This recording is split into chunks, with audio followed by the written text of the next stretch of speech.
look at that soundless glory. We are in 1922, one of the first Felix the Cat cartoons. Spare me! Hey, Felix helped the mouse. Well, I guess that was easy to convince him. He just needed to get over his feline instincts, and it took about half a second. Then again, the cartoon is only 3 minutes long, so we need to be fast about it. In the very first Felix the Cat cartoon from 1919, Felix, burdened by the responsibility of parenthood, decides to commit suicide by inhaling gas. Well, isn't that an apt metaphor for the direction of the character beyond the 1920s? Don't answer, it's a rhetorical question. I'd rather not answer it. So what's interesting about these very first few examples of animated cartoons? I mean, properly produced and serialized animated cartoons with a specific formula in mind and an industry to back them up. Post-Winsor McCay cartoons. Yeah. Is that aesthetically they look like funny pages cartoons. Strip comics. Yeah, so it has that feel to them. Yes, the distance between the characters and the camera is the same in how they would be depicted in a strip comic of the time.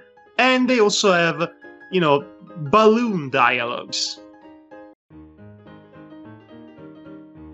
Tough world for kids.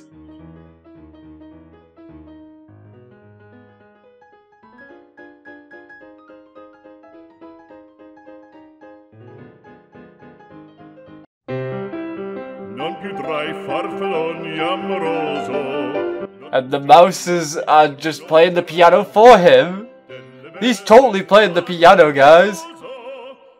I can think of a couple of things wrong with this plan. Yes, like that. Like that. Oh, sweet mother of Jesus, my boy turned into 4 distinct mice! Really? I'd be more excited if I found that 4 mice playing on piano really good, because that would mean then you're rich! No, that's the premise of a Tom and Jerry cartoon. We are about 20 years prior to that, at least. People are not intelligent enough for that level of storytelling. Oh no! The goat has eaten the clothes!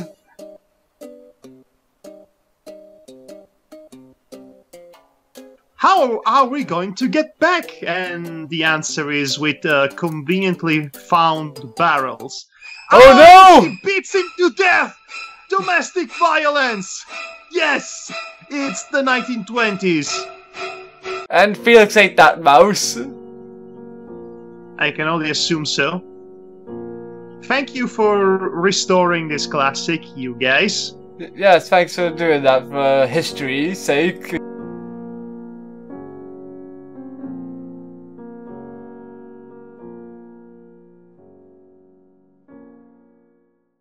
That's actually a fairly typical example of a Felix cartoon in the early 20s.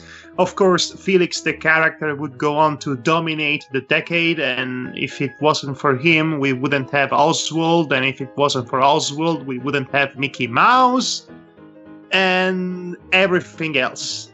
We wouldn't have cartoon characters as we know them without Felix the Cat. Basically setting a solid example back in the day. What happened to him, it's just so disgraceful. Yeah, I mean, the last time I ever saw anything Felix the Cat related was when they tried to reinvigorate the character in the 90s, I believe. Yes, you're thinking about the Twisted Tales of Felix the Cat, which was more of a postmodern deconstruction of the classic Felix cartoon from the 1920s, which ended up being too surreal to be enjoyable in any capacity.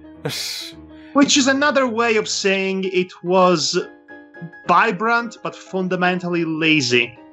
It's not as awful as his 1950s revival with the magic bag of tricks and the most life-sucking cartoons I've ever laid eyes on.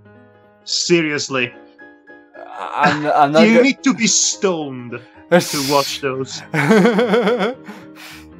Wow, if the Twisted World of Felix can make you feel like you're stoned watching it, then to have to be stoned to watch another. Being stoned is a requirement. If you're not, you will feel your soul being slowly vacuumed away in the void of space, because those cartoons are like watching the void of space. Oh gosh. Let me tell you, they are that bad, and we're not watching them, so...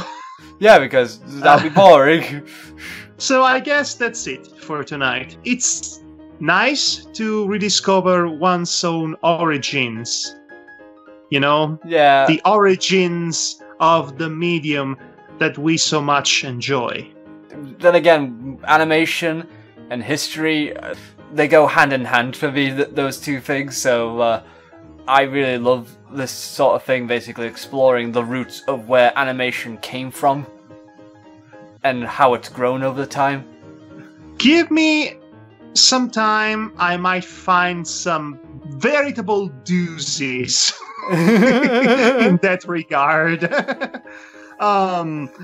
Alright, good night everybody. Yes, good night and take care of yourselves.